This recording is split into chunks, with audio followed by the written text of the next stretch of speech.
Bom dia aí, meus queridos assinantes aí do site geografiaonline.com.br. Então hoje continuando ainda o livro Metamorfoses do Espaço Habitado.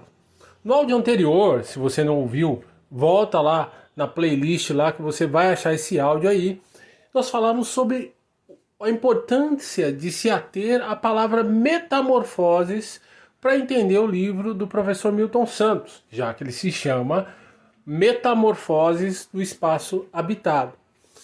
Dizíamos ainda que nós temos uma correlação direta desse livro com o núcleo da proposta do Milton Santos para o entendimento da geografia, que é compreender o espaço geográfico como um conjunto indissociável, ou seja, inseparável entre sistemas de objetos e sistemas de ações, entendendo o sistema de objetos como a materialidade disposta no terreno e as suas relações fruto desses mesmos objetos, dessa mesma materialidade.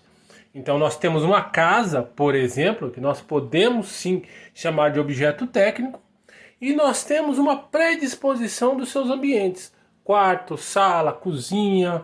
Então nós sabemos, quem transita um pouco entre São Paulo e Minas, por exemplo, você vai na casa do mineiro, você sabe que o maior cômodo da casa é a cozinha. Isso assim, é evidente na esmagadora maioria das edificações. Então você sabe que é uma casa de mineiro porque ele investe bastante na cozinha. O maior cômodo, o mais confortável da casa é a cozinha. Em São Paulo já não é bem assim. O maior cômodo, o que se investe mais, é a sala de estar. Então, são duas culturas diferentes que têm uma expressão de materialidade diferente que, por sinal, vai produzir transformações nas relações sociais. Então, sempre me perguntam, tá, mas o que vem primeiro? Os sistemas de objetos, que é a materialidade, ou o sistema de relações, que são a maneira como as pessoas se relacionam para usufruir dessa materialidade? Cara, isso é a mesma coisa que perguntar quem nasceu primeiro, o ovo ou a galinha. Não tem como saber. Por isso que chamam uma relação sistêmica. Um influenciando o outro o tempo todo, criando uma dinâmica própria. Então nós falávamos que sabemos que a predisposição da geração da década de 80 até 90, 70, 80 e 90, é maior para os relacionamentos, porque nós tínhamos uma estrutura material muito melhor, muito mais afeita a desenvolver relacionamentos. É a rua mais larga, a rua com menos movimento, né? Aí você acrescenta isso, o fato de que quando essa rua ficava um pouco mais dinâmica, as crianças tinham a opção de brincar dentro do quintal. Quem não se lembra de a mãe sempre de um colega ir naquele muro baixinho da casa, olha, tá muito movimentado hoje aí, vem brincar aqui dentro no quintal. Então, óbvio que isso produz transformações sociais em termos de relacionamento, em termos de materialidade. Outra coisa também bastante evidente nesse período, geração de 70, 80, 90, bastava ir para a escola. Não se tinha uma importância tão grande quanto é hoje em questão de nota. Então Milton Santos aponta isso na obra também.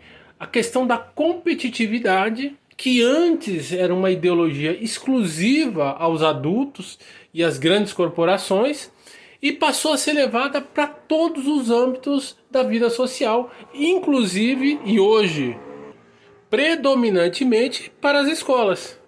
Então, se naquele período a gente brincava e falava, ó, você precisa fazer a lição de casa, era só isso.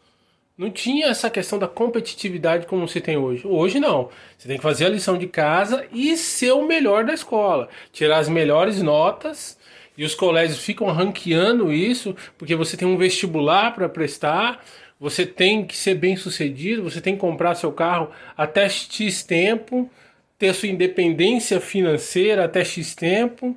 O relacionamento estável só é estável se tiver uma boa condição financeira, né?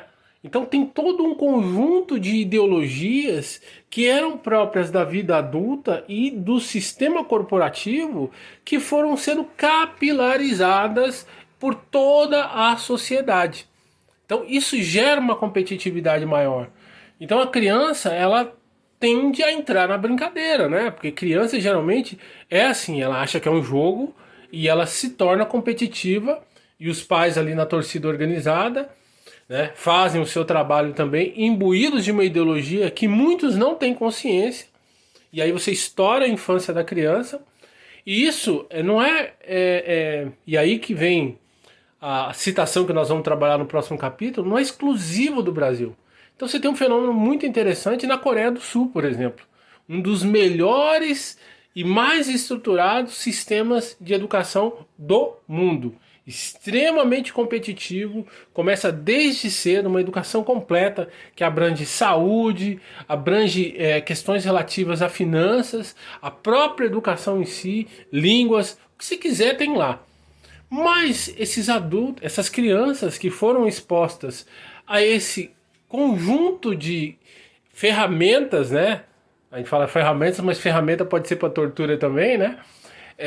Eles são desinteressados da vida adulta. É o país que mais consome anime, é o país com mais solteiros, é o país que tem menor taxa de natalidade. Os não querem ter filhos porque não querem expor os filhos ao mesmo sistema que os tornou bem-sucedidos. Isso é muito contraditório. É muito contraditório. Como assim? Você teve uma excelente educação, foi super bem-sucedido, agora que você queria ter filho, não, eu não quero submeter eles a essa tortura. E simplesmente caras de 50, 60 anos que assistem anime, que se vestem de anime, e é uma cultura muito ampla, gera muito dinheiro ali na Coreia do Sul e em outros lugares também. Mas isso é um fenômeno interessante, né, para se pensar. Então, quando falamos metamorfose e nós envolvemos essa questão da materialidade, uma influencia a outra. Materialidade influencia nas relações sociais e as relações sociais influenciam na usabilidade dos objetos dispostos no terreno, construindo assim o chamado espaço geográfico. Ok? Ficamos por aqui. Dá uma passada lá no site geografiaonline.com.br. Ok? Até a próxima.